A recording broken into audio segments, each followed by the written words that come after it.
श्री कृष्ण ने साफ कहा कि कर्म तुम्हारा कल होगा, और कर्म में अगर सच्चाई हो तो कर्म कहाँ निष्फल होगा। सूरज जैसा बनना होगा तो सूरज जितना जलना होगा। और हम आदम के बेटे हैं, क्यों सोचे राह सरल होगा। वो आज नहीं तो कल होगा, संघर्ष जरूर सफल होगा।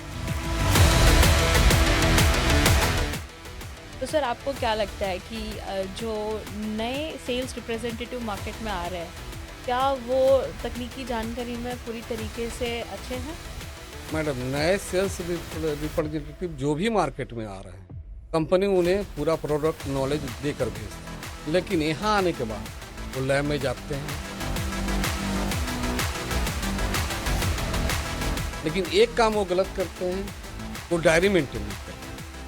अगर आप डॉक्टर से मिल रहे हैं, आप जब डायरी मेंटेन करेंगे तो आपने जो उनके साथ डिस्कस किया हुआ आपके पास हमेशा सुरक्षित रहेगी, वो इन द फ्यूचर भी आपको आगे काम है। सर आपने जैसे कहा कि ये लोग कुछ ऐसी गलतियां करते हैं, पर अभी हम देख रहे हैं मार्केट में कि बहुत सारे सेल्स रिप्रेजेंटेटिव आ रहे हैं और कंपनी बहुत जल्दी जल्दी बदलते जा रहे हैं। इसका एक मूल्य कारण क्या हो सकता है? सबसे मेजर कारण तो इसका यही है मैडम, कि जो नई नई कंपनियां आई उनको यहाँ का बेस नहीं पता है। पुराने लड़के को हायर पैकेज पर लेते हैं ताकि उन्हें यहाँ का मार्केट समझने में बहुत आसानी हो।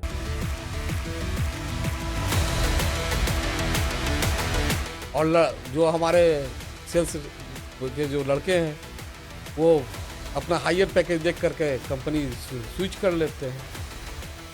ऐसा कुछ लोगों को बाद में परेशानी भी हुई कि कंपनी ही चली बंद हो गई। तो अगर आपको हायर पैकेज पर कंपनी स्विच ही करना है तो कुछ आप अपने हिसाब से उस कंपनी के बारे में पूरा पता कीजिए। जल्दीबाजी में आप स्विच कर लेते हैं, इसका बहुत सारे लड़कों को खामियाजा भुगतना पड़ा। Hello, Namaste, and welcome to Ethnis DX Business Partner podcast series, Growing Together and Winning Together.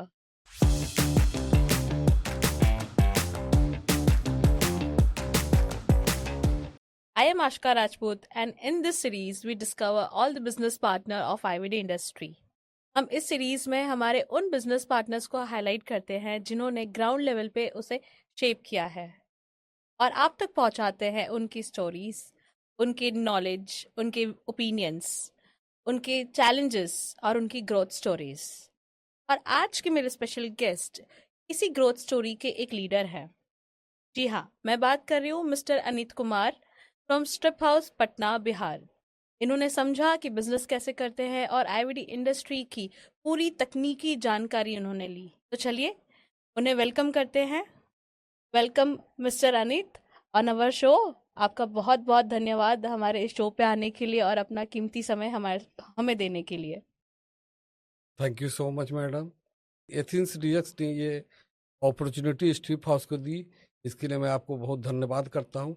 मैं अपनी पूरी टीम, स्ट्रिप हाउस की पूरी टीम की तरफ से आपको बहुत बहुत धन्यवाद करता हूँ। जी सर, थैंक यू। जहाँ तक मुझे जानकारी है कि डायग्नोस्टिक इंडस्ट्री में इस तरह का ब्रॉडकास्ट यस सर। शायद पहली कंपनी एथिन्स डीएक्स है जो कर रही है। जी सर, इस बिल्कुल सही बात है। इस ब्रॉडकास्ट में सब डीलर को बुलाया जा रहा है। सभी डिस्ट्रीब्यूटर अपना अपना ओपिनियन दे रहे हैं। जी सर। ये ओपिनियन आने वाले या जो नए डिस्ट्रीब्यूटर हैं, नए सब डीलर हैं, उनको बहुत फायदा पहुंचाएगा, क्योंकि सब लोगों का एक्सपीरियंस सुनने के बाद उन्हें अपने काम करने का तरीका में भी कुछ चेंजेस आएंगे। Correct, correct. Thank you sir, आपने हमारे शो के लिए अपने अच्छे ओपिनियंस दिए and I am very sure कि ये हर एक उन लोगों तक एक नॉलेज और एक अच्छे दिशा के तौर पे ये पॉडकास्ट हेल्प करेगा। हाँ तो मैडम। सर मैं जानना चाहूँगी कि आपने अपनी जर्नी की शुरुआत कैसे करी थी? मैडम, आपने मेरा नाम अनित कुमार बताया। ऐसे मेरे फ्रेंड्स, मेरे घर में रिलेशंस और जितने भी मेरे सब डीलर हैं, सब मुझे गोल्डी के नाम से जानते। अनित कुमार के नाम से पूछने पर आपको 90% लोग नहीं बता पाएंगे, ओके। क्योंकि गोल्डी के नाम से ही लोग मुझे जानते हैं। जी सर। मैंने डिप्लोमा इन मैकेनिकल इंजीनियरिंग की पढ़ाई की। शुरू में मेरा इंटरेस्ट गवर्नमेंट जॉब की तरफ था, जी। लेकिन मेरी वाइफ और मेरे कुछ खास दोस्तों ने बताया कि आप किसी के अंदर काम नहीं कर सकते,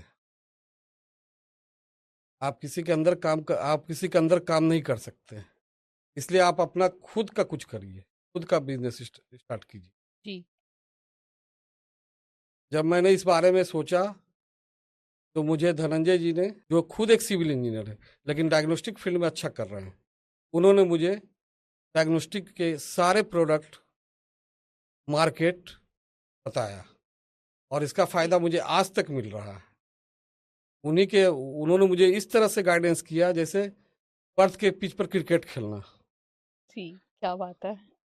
और मैं उनके अंदर लगभग 3 साल उनके अंदर सीखा, सारी बारीकियों को सीखा, डायग्नोस्टिक में क्या क्या कमियां हैं, क्या क्या खूबियां हैं, वो सब सीखा। और 2007 में मैं स्टीव हाउस का पूरा कार्यभार अपने ऊपर लिया। तो सर आपने धनंजय सर के अंदर ऐसी कौन सी 3 अहम बातें सीखी जिससे आपको आज तक लाभ हो रहा है? उन्होंने पहला तो सिखाया कि मेहनत करना, बिजनेस में समय देना। मैं एक बिंदास व्यक्ति था मैडम, जी। बिंदास रहता था। उन्होंने सिखाया नहीं, बिजनेस के अंदर आपको समय देना पड़ेगा। जी। तो टाइम की पंचुअलिटी आई। हुँ, दूसरा, उन्होंने सिखाया क्वालिटी प्रोडक्ट के बारे में कि हुँ। हमेशा क्वालिटी के साथ जाना है। तो मैं क्वालिटी के साथ गया। और और तीसरा मैडम, बिजनेस की जो छोटे मोटे दाव पेच है जो मैं यहाँ जी। नहीं बता सकता हूँ, उन्होंने उसे भी सिखाया। करेक्ट। बिल्कुल सही बात है सर। ठीक है, तो आपने किस पॉइंट पे ये सोचा कि आप अपने भाई को भी इस बिज़नेस में इन्वॉल्व करेंगे? 2004 की बात है मैडम। मेरे जी। भैया श्री अनिल कुमार एक सामाजिक व्यक्ति है और आज भी वो सामाजिक व्यक्ति ही है। लेकिन मुझे 2004 में ऐसा लगा कि मुझे उनकी दूरदृष्टि और दूरदृष्टि या उनका एक्सपीरियंस से मुझे बहुत फायदा हुआ। मुझे एक ऐसे व्यक्ति की जरूरत थी जो मेरा ब्लाइंड सपोर्ट कर सके, जी। हर परिस्थिति में मेरे पीछे खड़ा रहे। और अगर आपके बड़े भाई का हाथ आपके सर के ऊपर होगा तो कोई भी काम मुश्किल नजर नहीं आएगा, हुँ। क्योंकि आपके बैक में एक ऐसे व्यक्ति खड़े हैं जो आपको हमेशा भटकने नहीं देंगे। तो सर आप मुझे अब ये बताइए कि आपने कौन से ईयर में सोचा कि आप अपने बड़े भाई को भी इस बिज़नेस में लेके आएँगे? 2004 में मैडम, जी सर। 2004 में मैंने अपने बड़े भाई श्री अनिल कुमार जी के साथ साई इंटरप्राइजेज नाम से एक पटना में फर्म खोला। वो एक सामाजिक व्यक्ति हैं, सामाजिक। उनको बिजनेस में लाने के पीछे मेरा ये उद्देश्य था कि कोई व्यक्ति जो मेरे ऊपर ब्लाइंड फेथ कर सके, जो हर परिस्थिति में मेरे पीछे खड़ा रहे। और बड़े भाई का हाथ अगर आपके सर पर हो तो आप किसी भी परिस्थिति में झेलने के लिए तैयार रहते हैं। उनका दूरदृष्टि और बिहार का जो कल्चर नॉलेज, वो मुझे बिजनेस में बहुत फायदा किया। उन्होंने मुझे बिहार के लोगों से जुड़ने का सही तरीका सिखाया, बिहार के लोगों में अपनेपन के साथ कैसे जुड़ा जाता है। सर आपने और आपके भाई की साझेदारी ने कैसे इस बिज़नेस को एक्सपैंड किया और आपके टोटल कितने फर्म्स हैं? 2003 में मैं जब आया था तो हमारा फर्म एक रेंटेड शॉप में था। किसी कारणवश 2007 में मुझे वो चेंज करना पड़ा। जी। 2007 में चेंज करने के बाद मैं एक वहाँ से जो पुराने शॉप से 500 मीटर की दूरी पर मैंने नया शॉप लिया, वो भी रेंटेड था। रेंटेड रहने के कारण बार बार ये डर लगता था कि यहाँ से भी हो सकता है कल लैंड ओनर खाली करने के लिए बोले। तो मैंने 2012 में अपने घर पर स्ट्रिप हाउस पटना का हेड ऑफिस बनाया। जी। क्योंकि बार बार आपको जब भी आपको रेंटेड परमिशन में शॉप चेंज करना पड़ता है तो सारा लीगल पेपर चेंज करना पड़ता है करेक्ट। और उसमें बहुत सारा समय लगता है। करेक्ट। तो कंपनी से आपका बॉन्ड अप टूटता है, क्योंकि राइट। जब तक कंपनी को आप लीगल पेपर प्रॉपर नहीं देंगे कंपनी आपके साथ बिलिंग नहीं करेगी। करेक्ट। तो 2012 में मैंने अपने घर पे स्ट्रिप हाउस का हेड ऑफिस बनाया, वहाँ सारा लीगल पेपर लिया। 2017 में मुझे फिर से लैंड ओनर द्वारा बोला गया कि आप इस स्पेस को खाली कर दीजिए। तो मैं 2017 में जीएम रोड में गोविंदा कॉम्प्लेक्स में अपना 2 शॉप परचेज किया। अब ये मेरा परमानेंट शॉप था। तो 2017 में मैं फिर जीएम रोड स्ट्रीट फॉस जीएम रोड गोविंदा कॉम्प्लेक्स में आ गई। और मजे की बात यह है मैडम कि जहां जहां मैंने छोड़ा वहां डायग्नोस्टिक शॉप ही खुले। तो इससे पता चलता था कि स्ट्रीट फॉस एक ब्रांड बना है। क्योंकि अगर आप परमिसेस छोड़ रहे हैं और डायग्नोस्टिक शॉप ही खुल रही है, इसका मतलब है कि लोगों को ये लगता था कि स्ट्रीट फॉस में कस्टमर आएंगे, उसका बेनिफिट मुझे मिलेगा। परफेक्ट। 2017 में मैं झारखंड में स्ट्रीट फॉस रांची बनाया। स्ट्रीट फॉस रांची के नाम से फर्म खोला, जिसका मुझे इस तरह आज हमारे पटना में स्ट्रीट फॉस इंदिरा नगर, स्ट्रीट फॉस Govinda complex GM road, Sai enterprises Govinda complex GM road और स्ट्रीट हाउस रांची, हमारे इतने फर्म अभी चल रहे हैं। रांची में आपका एक्सपेंशन करने का कोई खास वजह? मैडम 2016 की बात है। उस समय इंडिया गवर्नमेंट ने डीमोनेटाइजेशन कर दिया था। राइट। इस कारण से वहाँ के कस्टमर को सपोर्ट देना थोड़ा मुश्किल हो गया, क्योंकि कस्टमर से पेमेंट कलेक्शन का दिक्कत होने लगा। पेमेंट कलेक्शन भी एक बिजनेस में बहुत बड़ा पार्ट है मैडम। क्योंकि आप कस्टमर से पेमेंट जब तक नहीं लेंगे तो आप आगे कंपनी को भेज नहीं पाएंगे। कंपनी को भी पेमेंट का जरूरत रहता है। तो 2017 में मैंने सोचा कि ये प्रॉब्लम आगे भी आ सकती है। तो मैंने 2017 में झारखंड में स्ट्रीट हाउस रांची खोला। बहुत ही अच्छा आइडिया था ये सर। मैं आपसे ये जानना चाहूंगी कि जब आप 2003 में इस डायग्नोस्टिक फील्ड में आए और उस समय से लेकर के अभी तक में आपको क्या मेजर चेंजेस लगे, या उस वक्त कौन से ऐसे गैप थे? मैडम 2003 में मैं जब डायग्नोस्टिक फील्ड में आया था, उस समय बिहार और झारखंड का मार्केट में मैडम बिल्कुल मैनुअल किट्स पर चल रहा था। कुछ लैब्स को छोड़ दीजिए तो ज़्यादातर लैब्स में कैलोरीमीटर पर टेस्ट होता था, मैनुअल किट्स यूज होते थे। और आज के समय में 2024-25 में कहिए, आज के समय में सारे लैब एडवांस होते चले गए। अब वो biochemistry, fully auto analyser, haematology analyser, इस रूट में चले गए। अब आप छोटे से भी लैब में जाएंगे तो आपको semi auto analyser, haematology analyser मिलेगा। तो बिजनेस में तो ये चेंजिंग आए। 2003 के समय की बात करें मैडम, तो उस समय मैनुअल बिलिंग करते थे, कंप्यूटर बहुत कम था, तो मैनुअल बिलिंग होती थी। कंपनी से सामान आने में बहुत समय लगता था, आप कोई ट्रैक नहीं कर सकते थे, जिससे हम आगे किसी भी अपने सब डीलर को कमिटमेंट नहीं कर पाते थे कि हम ये सामान आपको कब तक दे सकते। आज के समय में मैडम एक फिंगर पर सारा है। आप एक फिंगर क्लिक कीजिए, आप देख लीजिए मेरा सामान कहाँ पहुंचा है। हम कमिटमेंट सही कर पाते हैं। डिजिटलाइजेशन। हाँ, हम कमिटमेंट सही कर पाते हैं। 2003 में मैडम कम्युनिकेशन बहुत लिमिटेड था। ये उसमें एक रिलायंस स्मार्ट कंपनी लाई थी जो बटन का मोबाइल था। एंड्रॉयड फोन से क्या हुआ कि मैडम कम्युनिकेशन गैप बहुत हद तक खत्म हो गया। 2003 में मैडम, उस समय जब हम लोग स्टार्ट किए थे, उस समय डॉक्टर जब प्रिस्क्राइब करते थे तब लोग लैब में जाते थे। उसमें भी बहुत सोचते थे कि लैब में जाना है, टेस्ट कराना है। आज के समय में डिजिटल युग में मैडम, हाँ, इतने जागृत हो गए, खुद भी आप लैब में जाकर अपना 6 महीना में टेस्ट करवाते हैं। अब डॉक्टर से प्रिस्क्राइब करे या नहीं करे, लेकिन हेल्थ के प्रति इतनी कॉन्शियस हो गए, वो लैब में जाते हैं, अपना वो रूटीन चेकअप कराते हैं। सर, तो अभी आपको क्या लगता है कि बिहार और झारखंड में किस तरीके का मार्केट है? तो हाँ, हमें तो नहीं लगता कि दोनों स्टेट में कोई अंतर है। दोनों स्टेट बहुत तेजी से ग्रो भी कर रही है अभी। कौन सी ऐसी बिजनेस अपॉर्चुनिटी थी जिसको आपने लेट गो किया? आपकी लॉन्ग टर्म विजन के साथ वो मैच नहीं हो रही थी, इसीलिए? 2012 से लेकर 15 तक के बीच में बहुत सारी डायग्नोस्टिक कंपनियां आई। डायग्नोस्टिक कंपनियां आने से प्राइस बार बढ़ते गया मैडम। क्वालिटी से समझौता करना बंद कर दिया। बहुत सारी कंपनी का प्रोडक्ट में क्वालिटी में दम नहीं हुआ करता था। हमारे एक बहुत क्लोज मित्र हैं डॉक्टर अमित सिन्हा, उनका कंकड़बाग में डॉक्टर वाईपी पैथ लैब है। मैं जब भी कोई प्रोडक्ट मंगाता हूँ, किसी भी कंपनी का, नया रहे या पुराना रहे, मैं उनको भेजता हूँ। उस कंपनी का प्रोडक्ट अपने लैब में वो चेक करते हैं, मुझे बताते हैं कि नहीं बाकी ये इसका प्रोडक्ट बढ़िया है, तब मैं मार्केट में लाता हूँ।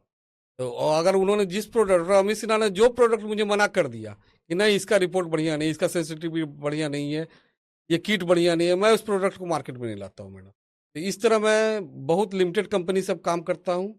बहुत सारी नई कंपनियों को मैंने छोड़ दिया, उनसे काम मेरा बंद हो गया, क्योंकि क्वालिटी के साथ मैं कभी समझौता नहीं करता हूँ मैडम। लॉन्ग टर्म में अगर आपको बिजनेस में रहना है तो लोगों को आपके ऊपर ट्रस्ट रहना चाहिए। आपसे जानना चाहूंगी कि ऐसा कौन सा एक रिस्की डिसीजन आपने लिया तो आपको लगा कि अभी तो बहुत रिस्की है पर वो आगे जाके it was a game changer. 2010 में मैडम मैनुअल किट्स चल रहे थे और बायोकेमिस्ट्री का काइनेटिक किट मार्केट में आ रहा था। उस समय मुझे लगा कि अगर हम हेमेटोलॉजी या सेमी ऑटो एनालाइजर की बायोकेमिस्ट्री काइनेटिक किट्स की तरफ जाएं और अच्छे काइनेटिक किट्स अगर मार्केट में मैं लाऊं, अच्छे क्वालिटी का मशीन्स में मार्केट में लाऊं, अच्छे क्वालिटी का हेमेटोलॉजी एनालाइजर में मार्केट में लाऊं, तो मुझे आगे चल के इस बिजनेस में फायदा होगा, और इसका फायदा मुझे मिला। तो आज के नए सब डीलर्स के लिए आपको अगर 3 इम्पोर्टेंट की पॉइंट्स देने होंगे तो आप क्या देंगे? मेहनत करिए, हाँ। मेहनत तो करना पड़ेगा मैडम मार्केट में। हाँ। क्वालिटी प्रोडक्ट बेचिए, और सबसे बड़ी बात, लैब वाले का ट्रस्ट जीतिए। अगर वो आपके पर विश्वास करेंगे तो वो आपके साथ हमेशा खड़े रहेंगे। अगर उनका बिजनेस ग्रो होगा तो आपका भी बिजनेस ग्रो होगा, और आपका बिजनेस ग्रो होगा तो स्टीफ हाउस का भी बिजनेस ग्रो होगा।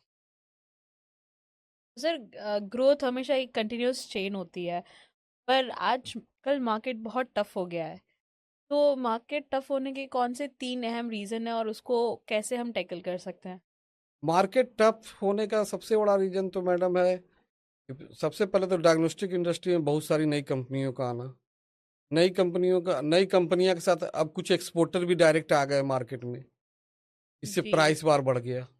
प्राइस बार बढ़ने से प्रॉफिट और मार्जिन ऑटोमेटिक घटेगा। करेक्ट। सभी लोग का, कंपनियां का भी प्रोडक्ट प्रॉफिट ऑफ मार्जिन घटा, मेरा स्ट्रीप हाउस का भी प्रॉफिट ऑफ मार्जिन घटा, सब डीलर का भी प्रॉफिट ऑफ मार्जिन घटा। तो मार्केट में डिफिकल्टी तो आ रही है मैडम। सर, कस्टमर को कन्वर्ट करने के लिए सबसे ज्यादा क्या जरूरी है? सबसे ज़्यादा जरूरी है मैडम कि उनका आपके ऊपर ट्रस्ट हो। ट्रस्ट के लिए जरूरी है कि मैडम आपके प्रोडक्ट में दम हो। अगर मैं कोई प्रोडक्ट लैब में भेजूं और वहां से वो वापस नहीं आता है तो उनका ट्रस्ट आपके ऊपर बढ़ता जाएगा। सर, ऐसे आईवीडी इंडस्ट्री में एक कहावत है कि जो फील्ड आपको सिखा सकती है वो आपको ऑफिस में बैठे बैठे, आपने बोला अभी कि आजकल के लोग हैं वो सिर्फ टेलीफोनिक कन्वर्सेशन करना चाहते हैं, but there is a wide story कि फील्ड से ही आप सब सीखते हैं। हाँ तो मैडम। ऐसी तो कौन सी 2 चीजें हैं जो आप फील्ड पे ही आप एक्सपीरियंस करते हैं और वहीं से सीखते हैं? फील्ड में जाइएगा मैडम तो आपको कस्टमर का हर तरह का बात को झेलना पड़ेगा। तो हाँ। आप में पेशेंस आना शुरू हो जाएगा। बिजनेस में पेशेंस सबसे जरूरी चीज है। अगर आपने पेशेंस लूज किया तो आप तो हिट विकेट आउट होके चले आइएगा मैडम। तो सर, आपको क्या लगता है कि जो नए सेल्स रिप्रेजेंटेटिव मार्केट में आ रहे हैं क्या वो तकनीकी जानकारी में पूरी तरीके से अच्छे हैं?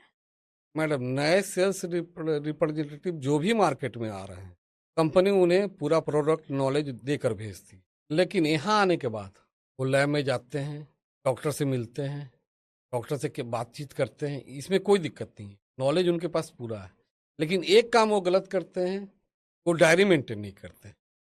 अगर आप डॉक्टर से मिल रहे हैं तो आप अपने एंड्रॉयड फ़ोन में नोट कर रहे हैं। एंड्रॉयड फ़ोन का क्या भरोसा मैडम, हो सकता है 6 महीने बाद आपने चेंज कर लिया, आपका सारा पुराना खत्म हो गया। जो आपने पुराना डिस्कस किया है, नोट किया, खत्म। आप जब डायरी मेंटेन करेंगे तो आपने जो उनके साथ डिस्कस किया वो आपके पास हमेशा सुरक्षित रहेगी। वो इन द फ्यूचर भी आपको आगे काम आएगा।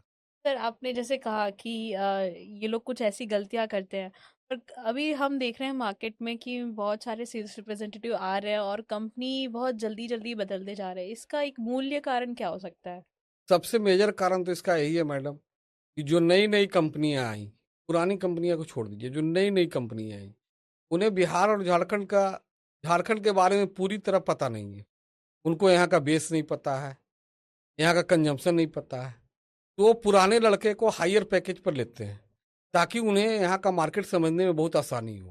पुराने लड़के जो ऑलरेडी फील्ड में काम कर रहे हैं 10 साल से, उनको तो नॉलेज हो गया है कहाँ कौन सा प्रोडक्ट चलता है, किस एरिया में क्या चलना है, इसीलिए वो हायर पैकेज पर उनको लेते हैं। और जो हमारे सेल्स के जो लड़के हैं वो अपना हायर पैकेज देख करके कंपनी स्विच कर लेते हैं। ऐसा ऐसा कुछ लोगों को बाद में परेशानी भी हुई कि कंपनी ही चली बंद हो गई। तो अगर आपको हायर पैकेज पर कंपनी स्विच ही करना है तो कुछ आप अपने हिसाब से उस कंपनी के बारे में पूरा पता कीजिए कि कंपनी कैसी है, इसका टर्नओवर क्या है, इन द राइट। फ्यूचर ये आगे मार्केट में सरवाइव करेगी या नहीं करेगी। जल्दीबाजी में आप स्विच कर लेते हैं, इसका बहुत सारे लड़कों को खामियाजा भुगतना पड़ा। पैसे के लिए तो कोई भी आदमी स्विच करता है, हम भी मार्केट में वैसे बैठे हैं मैडम पैसा कमाने के लिए, लड़के भी काम कर रहे हैं वो अपना सैलरी के लिए। हाँ। लेकिन आप सैलरी को ज्यादा बढ़ाने के चक्कर में ऐसी जगह न चले जाएं जहाँ इन द फ्यूचर आपको पछताना पड़े। सर, आपने पूरा एक नेटवर्क डेवलप किया है अपने सब डीलर नेटवर्क का। तो जब आप ये नेटवर्क को ग्रो कर रहे थे, या आप जब सबको साथ लेकर चल रहे थे, तो सबसे बड़ा चैलेंज कौन सा आया?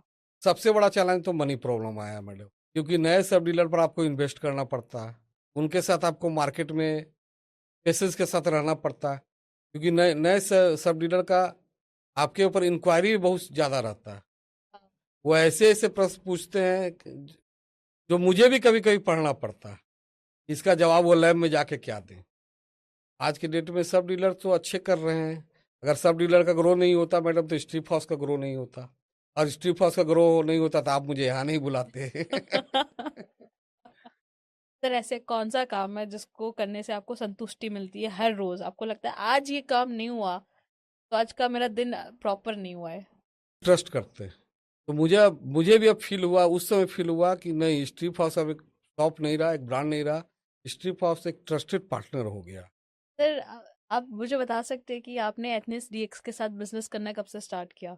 एथनिक्स डीएक्स के साथ मैडम मैं 2014 से बिजनेस करना स्टार्ट किया, क्योंकि अमित सर 2014 में एथनिक्स डीएक्स को लेके आए और उनसे मेरी पुरानी मित्रता थी। मैं जानता था कि वो क्वालिटी प्रोडक्ट ही हमेशा मार्केट में लाए हैं। तो लगभग 12 साल से आप हमारे साथ जुड़े हुए हैं हमारी कंपनी के स्टार्ट से। तो आपके ऐसे कौन से 3 फेवरेट प्रोडक्ट्स हैं हमारे, जिसको आप तब से लेकर के अभी तक कंटिन्यू कर रहे हैं? तीन क्या है, ऐसे तो बहुत सारे प्रोडक्ट हैं मैडम, आप तो तीन बोल रही। आपका जो टाइफाइड प्रोडक्ट है, ऐसा मुझे नहीं लगता कि बिहार का ऐसा कोई लैब होगा या झारखंड का ऐसा कोई लैब होगा जहाँ आपका टाइफाइड नहीं चलता हो। टाइफाइड आपका सबसे ज्यादा ट्रस्टेड प्रोडक्ट है। उसी तरह एच ई भी है, आपका हेपेटाइटिस सी, एच ए भी है, हेपेटाइटिस ए, जी। जो बहुत सारी कंपनियां का अभी भी नहीं आती है। आपका एफओ भी है, आपका ट्रोपनिनाई है, आपका एच पाइलोरी है। एच पाइलोरी में दो तरह का है मैडम, एक एंटीजन बेस्ड है, एक एंटीबॉडी बेस्ड है। ये सारी कंपनियों के पास बहुत बाद में आई, जबकि आपकी कंपनी ने इसे, तो एथेंस ने इसे शुरू से लाना शुरू और क्वालिटी के साथ लाना शुरू। एथनिस डीएक्स की ऐसी 3 बातें जो आपको दिल से छू जाती है? सबसे पहले मैडम अमित सर का विचार, उनसे मेरा दिल से लगाव है। अमित सर से मेरा दिल से लगाव है। दूसरा, कोई भी प्रॉब्लम का फील्ड स्टाफ हो या ऑफिस हो, उसका कंक्लूजन निकाल के देना। और तीसरा, एक्टिवनेस, जैसे को आपने ऑर्डर दिया, आपके पास सारा डिटेल्स उसी दिन शाम में आपके सिस्टम में आ गया, आप देख सकते हैं कि मेरा प्रोडक्ट निकला है, आपको ट्रैकिंग डिटेल्स मिल जाता है।